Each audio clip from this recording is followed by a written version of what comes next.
Change করো না, change করো না, চেঞ্জ করো না।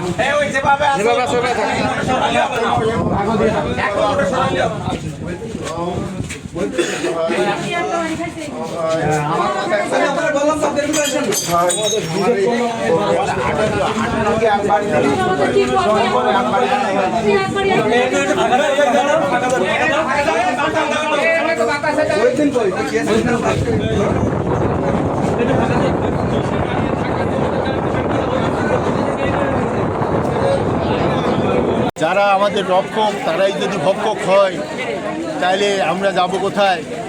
নিরীহ এই বাওয়ালি মাওয়ালি তাদের যে অত্যাচার করে ফরেস্ট ডিপার্টমেন্ট সেটা আমরা জানি, কিন্তু আমরা সরাসরি যে প্রতিবাদ করি না। ওনারা সব কিছু ওনারা কী করে সেটা আমরা জানি। ওনারা অত্যাচার করে। এই যে এসো, ওনার নাম কি মোবারক, এ অত্যন্ত পুরনো লোক এই অঞ্চলে। সে অনেক অত্যাচার এই বাউলিদের করে, আমরা জানি, সবাই বলতেছে। আজকে সে তার হাত দিয়ে নিজে গুলি করে তারপর দিকে আসলো, লাশটা পড়ে গেছে। এটা তখন স্পিড বোট নিয়ে ট্রেনে চলে আসলো। এটা অত্যন্ত নক্কারজনক। আজকে ফরেস্ট ডিপার্টমেন্ট তাদের বৈধ পাস নিয়ে জঙ্গলে ঢুকে আজকে তাদের প্রাণ দিতে হবে। কারণ নিরীহ মানুষের, নিরীহ বাউলির কেন প্রাণ দিতে হবে? এটাই আমার সরকারের কাছে বিচারের দাবি। আমার ডিওপি সাহেবের সাথে কথা হয়েছে, আমাদের মন্ত্রী মহোদয়, ফরেস্ট মন্ত্রী মহোদয়ের সাথে কথা হয়েছে, আমাদের মনিরুজ্জামানের সাথে কথা হয়েছে, ওসিডিসি সবই তো সবার সাথে কথা হয়েছে, বারংবার কথা হয়েছে।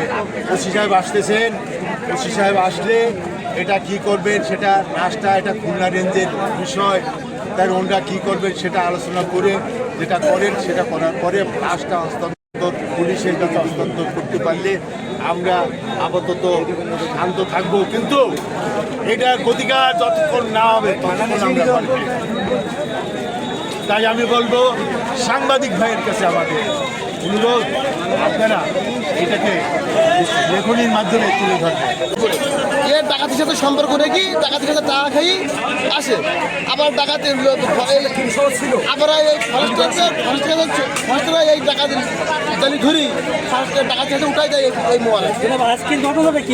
আজকের ঘটনা হলো হচ্ছে আপনার মোবারক সহ জালিকা ডাকছিল, ওরা 4 জন সরকারি পারমিট নিয়ে এরা ডাকাতি জঙ্গলে গেছে। তারপরে মোবারক থেকে ডাকছে এই জালিকা, ডাকার পরে এরা জাতি দেরি করেছে, করলে মোবারক গুলি চলেছে। গুলি চালাই যে মানুষ মরিস কিনা দেখার জন্য আবার স্কুল চালেই ওই মোবারক আবার জালিকা গাইছে দিকে যে মরিস কিনা, তখন মুড়ি খেয়ে তখন মোবারক আবার স্পেশাল চলে গেছে। যাই এর লোক একজন আবার ডাকাতি তুলিতেছে, মোবারক ডাকাতি উঠাইতেছে, সেটা আবার 2 লাখ টাকা চাইছে।